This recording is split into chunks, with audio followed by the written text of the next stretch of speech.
Assalamualaikum ñu ngi waat fii ci Gossas ci kër Cheikh Ahmadou Diaw Pakha bis boo xam ne dañ ci woote sant Sëñ Tuubaa waaye di ci sant Cheikh Ahmadou Diaw Pakha ñu jàkkaaroog ñaari jëm yu sell yu baax yi nga xam si ne ñooy jiite dongay tarbiya ñoom ñi nga xam si ne ñoo nekkoon ca daara ja di sàkku ngërëm ci sëñ yoo xam yow lañ jox kàddu bu ko defee nga nuyoo. auzu billaahi mina seytaani rajiim bismillaahi rahmaani rahiim alhamdulillaahi rabbil aalamiin arrahmaani rahiim maaliki yawmi diin iyyaaka na'budu wa iyyaaka nasta'iin ihdina siraatal mustaqiim siraatal laziina an'amta alayhim xayril maxduubi alayhim wa lad-daalliin amiin barkeb Cheikh Ahmadou Diaw Pakha Serigne Mountakha Mbacké yàlla na fi yàgg lool te wér Serigne Thierno ibnu Cheikh Ahmadou Diaw Pakha yàlla na fi yàgg suñ borom guddal fanam wéral ko kon salaamaaleykum mbooloo yow mi maa ngi leen di nuyu yéen mbokki taalibe yëpp si cant ku tedd gi nga xam ne moom la ñuy defal Cheikh Ahmadou Diaw Pakha sultaanum arafin Cheikh Ahmadou Diaw Pakha nag képp koo xam ne xamoo ko dégg nga ko si yoonu Serigne Touba wi ndax yaakaar naa yoonu Serigne Touba wi kenn mënu ko fi kon yéen mbooloo mi yéen ñëpp maa ngi leen di nuyu di leen sant di jox Serigne Bàcci Diaw kàddu gi màggale wax ji wasalaam. boo ko defee jërëjëf sëñ yoo xam kàddu yi am na solo lool gàtt na waaye kàddu yi tegtale kàddu yi njëriñ la sëñ Bàcci na nga lay seerewaat baax a baax di la nuyu kon sëñ yoo xam yow la jox kàddu gi ma la doon laaj ban wàcc ay ngeen am ci bis bii nga xam ne yéen dongay tarbiya yi. salaamaaleykum wa rahmatullahi taala wa barakaatuh maa ngi nuyu mbooloo mi di leen siyaare di jiital ci nuyoo bi sunu sëriñ bu tedd bi di sëriñ Thierno Diaw Pakha di ko ñaan suñu borom yàggal ko fi lool te mu ànd ak wér ak mboolem ko yéene ci barkeb sëñ Tuubaa waaw di siyaare waat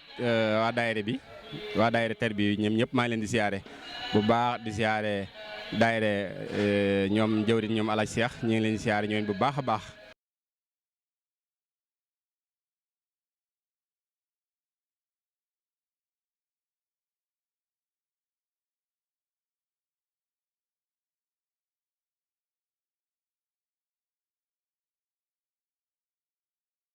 jox seen wàccuwaay waaw di wax ne bis bi moom yëg-yëg gi ñu ci am mooy maanaam di sant rek sant ndax sëñ bi sant la woote bisub sant la ñaan sant sëñ Tuubaa sant sëñ Mat Diaw Pakha bu baax a baax moom mi nga xam ne boole nañu ci kër sëñ Tuubaa waaw ñu ngi koy sant bu baax a baax waaw moom bisub sant la rek moom rek lañ yëg-yëg googu lañ ci am ba tax na ñu ñëw jàpp ànd koog moom bis bi di fas ko yéene màggal ba bis ba jeex ñu ànd dem tàllal loxo yi mu ñaanal ñu ba déwén ak jàmm waaw jërëjëf. léegi ban message ngay wax daayira tarbiya ñi nga bokkal daayira ak ñi nga xam si ne ñoom Alaaji Cheikh ñi nga xam si ne ñoo yor daayira tuutànk yi ban message nga leen jox. waaw message bi moom benn la rek nañu góorgóorlu gën a góorgóorlu gën a laxasu gën a takku gën a déglu ndigal ndax murit moom ndigal.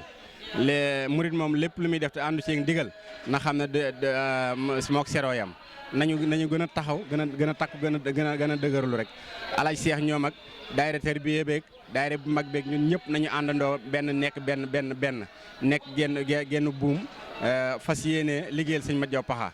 lépp ñu def ko ci ndigal nag te ànd ci bismillaahi rahmaani rahiim te àggale ci alhamdulillaahi rabbil aalamiin moom daal loolu boobu message laay jox ñëpp di fas yéene di wax ne na ko ñëpp fannoo te fas ko yéene jëfee waaw jërëjëf. xam naa foofu la ñuy yemale kàddu yi ci Serigne Yoxo mi nga xam ne mooy jëriñ ak Serigne Alaaji Bàcci mi toog ñu suñu wet nii ñu ngi leen sant nag bu baax a baax di leen gërëm di leen ñaanal ngërëma kenn koy liggéeyal muy si Ahmadou Diaw Pakha ak ngërëma sëñ Thierno Diaw kàddu yi la ne woon naan ko jot ci dongay tarbiya yi